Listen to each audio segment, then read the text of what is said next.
தினமலர் ஆன்மீகம் நேயர்களுக்கு வணக்கம். இன்றைய மரத்தின் குரல் பகுதியில் நாம் புதுச்சேரி அன்னை சொன்ன பல்வேறு வகையான வாழ்வியல் கருத்துக்களை சிந்திக்கவிருக்கிறோம்.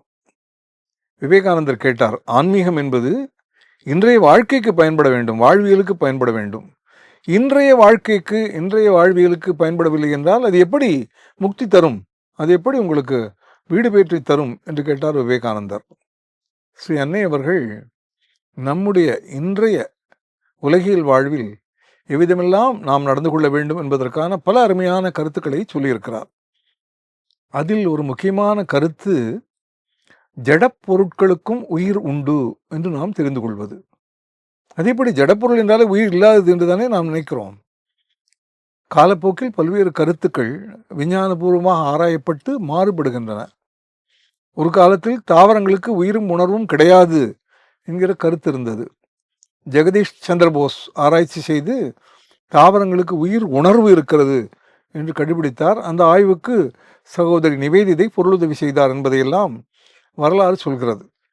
அன்னையை திடீரென்று ஒரு அலுவலகத்திலிருந்து, எங்கள் அலுவலகத்திற்கு நீங்கள் விஜயம் செய்ய முடியுமா, புதிய கட்டிடத்திற்கு மாறியிருக்கிறோம், நீங்கள் வந்தால் சிறப்பாக இருக்கும் என்று கேட்டுக்கொண்டார்கள் தொலைபேசியில்.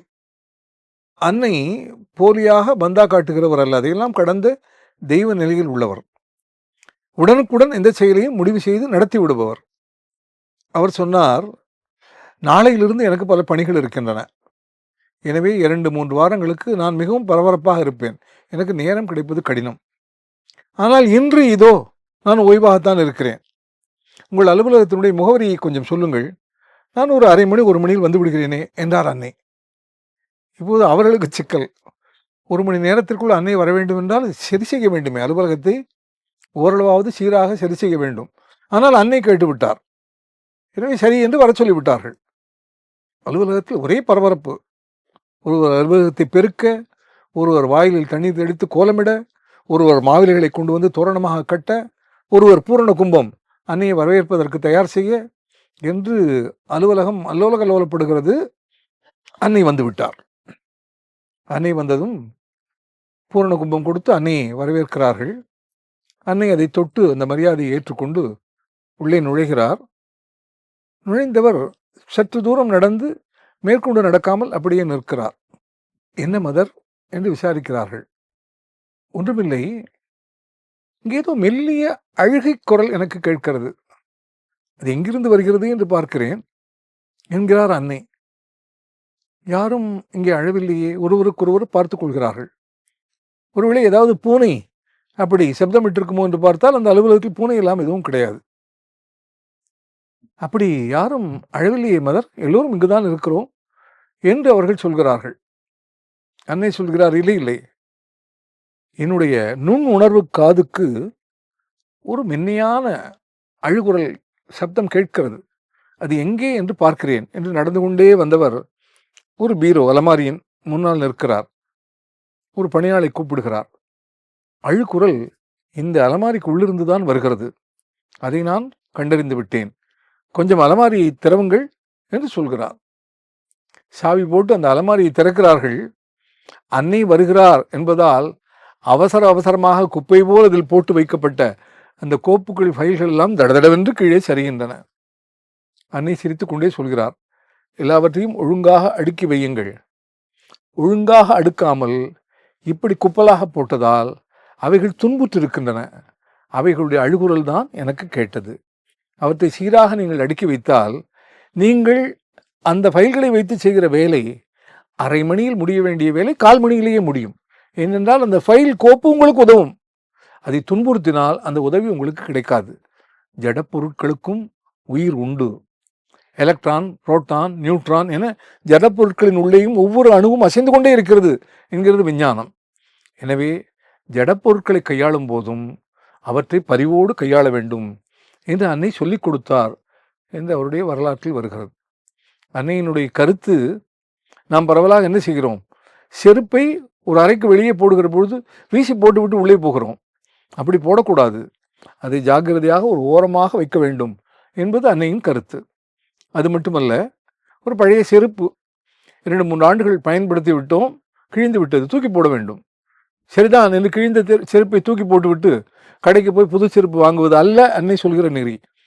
அன்னை சொல்கிறார், இந்த பழைய செருப்புக்களை ஒரு காகிதத்தில் பொட்டலமாக கட்டி அதை குப்பை தொட்டியில் போடுவதற்கு முன்னால் மனதளவில் செருப்புக்களே எனக்கு மிக அழகாக நீங்கள் உழைத்தீர்கள், ஆனால் நீங்கள் பழுதுபட்டு விட்டதால், உங்களுக்கு வயதாகி விட்டதால் வேறு வழியில்லாமல் நான் இதை தூக்கி போடுகிறேன் என்று நினைத்து மன்னிப்பு கேட்டுக்கொண்டு அந்த செருப்பை தூக்கி போட்டால் வருகிற செருப்பு கூடுதலாக உழைக்கும் என்று அன்னை கற்றுத்தருகிறார்.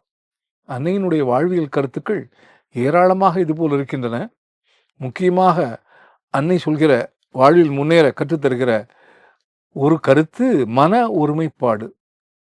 நம்முடைய மன ஒருமைப்பாட்டின் மூலமாக நாம் 1 மணி நேரத்தில் செய்கிற வேலையை அரை மணி நேரத்தில் செய்து முடித்துவிட முடியும் என்று அன்னை கூறுகிறார். விவேகானந்தரும் மன ஒருமைப்பாடு மிக முக்கியம் என்று வலியுறுத்தி இருக்கிறார். அன்னை ஒரு ஞாயிற்றுக்கிழமை அமர்ந்திருந்த போது அச்சகத்திலிருந்து ஒரு ஆள் வந்து, அன்று கவர்களை எல்லாம் ஒட்டி அஞ்சலில் போடுவதற்குள்ள பணியாள் வராததால் ஏராளமான கவர்கள் ஒட்டப்படாமல் தேங்கி கிடக்கின்றன, அவற்றை ஒட்டுவதற்கு யாரையாவது அனுப்ப வேண்டும் என்று சொல்கிறார்கள். அன்னை பக்கத்தில் சித்ரா சென் என்கிற ஒரு தோழி இருக்கிறாள். அந்த தோழியிடம், நீ போய் அந்த பணியை செய்து விட்டு வா என்கிறாள் அன்னை. தோழி மகிழ்ச்சியோடு புறப்படுகிறாள். அந்த பணியை உல்லாசமாக பாட்டு பாடிக்கொண்டே அழகாக அந்த பணியை முடித்துவிட்டு மறுநாள் அன்னையை வந்து சந்திக்கிறார். அன்னை ஓரிடத்தில் இருந்தாலும் இல்லாவிட்டாலும் எந்த இடத்திலும் நிகழ்கிற எல்லா நிகழ்ச்சிகளும் அன்னையின் மனக்கண்ணில் துல்லியமாக தெரியும். அன்னை தன் தோழியிடம் கேட்கிறார், என்னம்மா நேற்று கவரெல்லாம் ஒட்டினியா? ஒட்டினேன் மதர். ஒட்டினே சரி, நம்ம பாட்டு பாடிக்கிட்டு உல்லாசமாக அந்த கவரெல்லாம் ஒட்டின போல இருக்கே, அதனால என்ன மதர்? பாட்டு பாடினால் என்ன, பாட்டு பாடாவிட்டால் என்ன, கவரை ஒட்டி விட்டேன் அவ்வளவுதானே என்று அவள் பதில் சொல்கிறாள். அன்னை தோழி கூர்மையாக பார்த்து கொண்டே சொல்கிறார், பெண்ணே, அந்த கவர் ஒட்டுகிற பணி நான் செய்திருந்தால் நான் ஒட்டுகிற மாதிரி உலகில் வேறு யாரும் அவ்வளவு சிறப்பாக அந்த கவரை ஒட்டியிருக்க மாட்டார்கள் என்று நினைக்கிற மாதிரி முழு கவனத்தையும் அதன் மேல் செலுத்தி வேறு எந்த செயலிலோ பாடல் பாடுவதிலோ என் மனத்தை ஈடுபடுத்தாமல் முழுமையாக அந்த கவரை ஒட்டி முடித்திருப்பேன். கவர் ஒட்டுவதல்ல பெரிது, அதை எப்படி ஒட்ட வேண்டும் என்று கற்றுக்கொள்ள வேண்டும் இல்லையா? நீ முழுமையான ஈடுபாட்டோடு அந்த பணியை செய்திருந்தால் அந்த பணியை செய்து முடிக்க உனக்கு 3 மணி நேரம் ஆயிற்றே, அதை 1.5 மணி நேரத்தில் முடித்திருக்கலாம் என்று அன்னை சொன்ன சொற்கள் என் கன்னத்தில் அறைவது போல் இருந்தன. என்னுடைய பழக்கத்தை நான் மாற்றிக்கொண்டேன் என்று சித்ராசன் எழுதுகிறார். எனவே வாழ்க்கையில் நாம் முன்னேற வேண்டுமானால் ஜட பொருட்களுக்கு உரிய மரியாதை கொடுத்து அவற்றை கையாள வேண்டும். அப்படியானால் நமக்கு செலவு குறையும், அவைகள் பழுதுபடாது. இன்னொன்று, எந்த செயலை செய்கிற பொழுதும் 100% மன ஒருமைப்பாட்டோடு நாம் செய்வோமானால் அந்த செயலை பாதி நேரத்தில் செய்து முடித்து விடலாம். எனவே ஒரே வாழ்க்கையை நாம் 2 மடங்கு வாழ முடியும். இந்த அரிய கருத்தை அன்னை தெரிவிக்கிறார். அன்னையிடமிருந்து நாம் கற்றுக்கொள்ள வேண்டிய ஏராளமான வாழ்வியல் கருத்துக்கள் உள்ளன.